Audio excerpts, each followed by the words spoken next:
Hello, welcome back to Adulting Starts. Here in this lesson, we're diving into something super practical, checking accounts.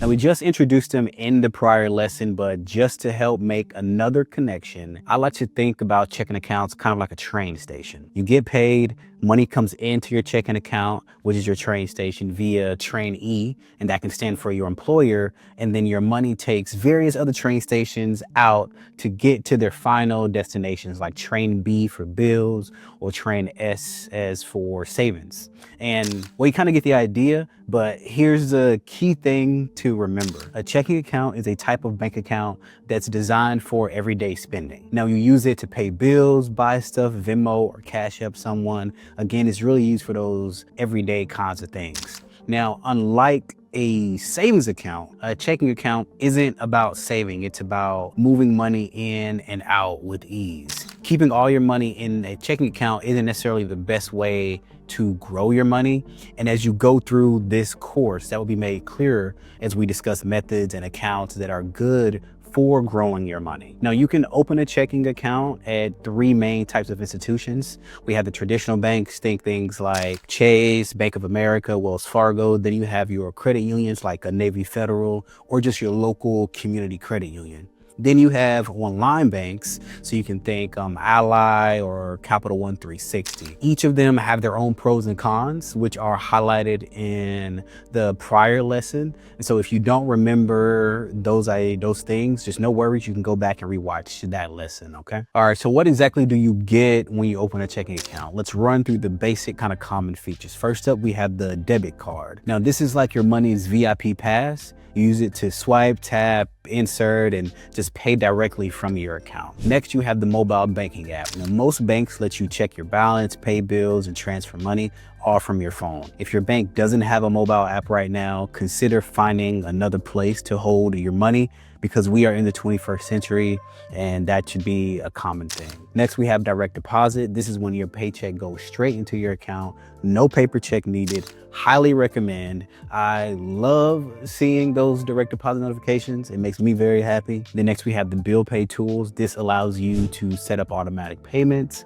so you don't miss any due dates when it comes time to pay bills, credit cards, things like that. Then we have the ATM access, so you can withdraw cash, check your balance, and sometimes even deposit checks. And something to look out for here though is ATM fees. ATMs charge a fee for their use. So to get around this, you usually have to visit only your bank's ATM to pull out cash in order to avoid the fees. However, there are some banks that have what's called in-network ATMs, kind of meaning if you have a bank account at Bank A, but they have a partnership with Bank B, then you might be able to get the ATM fee waived if you need to go use Bank B's ATM. But kind of ideally though, you want to check and see if your intended bank has enough ATMs in your location.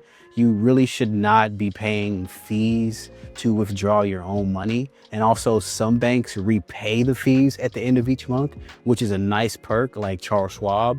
So even if you have to go to a bank that charges an ATM fee, you will get those funds reimbursed at the end of the month, which is really nice. And then next we have the overdraft options. And it's kind of more on this in a second, but basically it's how your bank handles when you spend money or spend more than you have actually in your bank account. So some charge fees immediately upon overdrafting, while others have a threshold that needs to be met before they charge you an overdraft fee. Regardless though, you want to avoid overdraft fees at all costs because they really do suck and they're just taking money out of your account. So you don't really want that. So now let's talk about fees, because as young adults trying to figure all this out, we are more exposed to financial setbacks that kind of leave our accounts in the negative. And some banks, especially traditional ones, will charge you for monthly maintenance, which is usually about $3 to $10 a month for just having a checking account with them. And so then we have overdraft fees. This is, of course, spending more than half that we just discussed.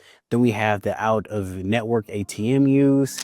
Then you also have minimum balance violations. And usually the only way to kind of waive this fee is by having a certain amount of money in your bank account at all times, something like $1,000 in an account, or you need to meet some type of direct deposit requirement. And then regardless though, all of these fees take money out of your account. This is truly money loss. in my opinion, unnecessarily. Now, you do not have to deal with this unless you allow yourself to. So what do you want to do? You want to take an actionable step like looking for no fee checking accounts, or at least ones that waive fees if you do things like set up direct deposit or maintain a certain type of balance. So how do you pick a good checking account? Ask yourself, do I want in-person banking or am I cool with online only? Does this account have monthly fees and how can I best avoid them? Is there an app that's actually easy to use for me? And this is where you want to do your due diligence and watch YouTube videos and ask around about what is out there. And then you want to kind of figure out or ask yourself, how big is their ATM network? Or do they reimburse ATM fees at the end of every month? If you're getting started, online banks like Ally Bank and Capital One 360 checking are great for zero fee setups, and they have great apps. Once you get your checking account set up, here's something to keep in mind. Use your checking account like a digital wallet. Set up direct deposit from your job. You also want to make sure that you pay your bills straight from this account. And if you do decide to use a debit card, you want to use it for day-to-day spending only.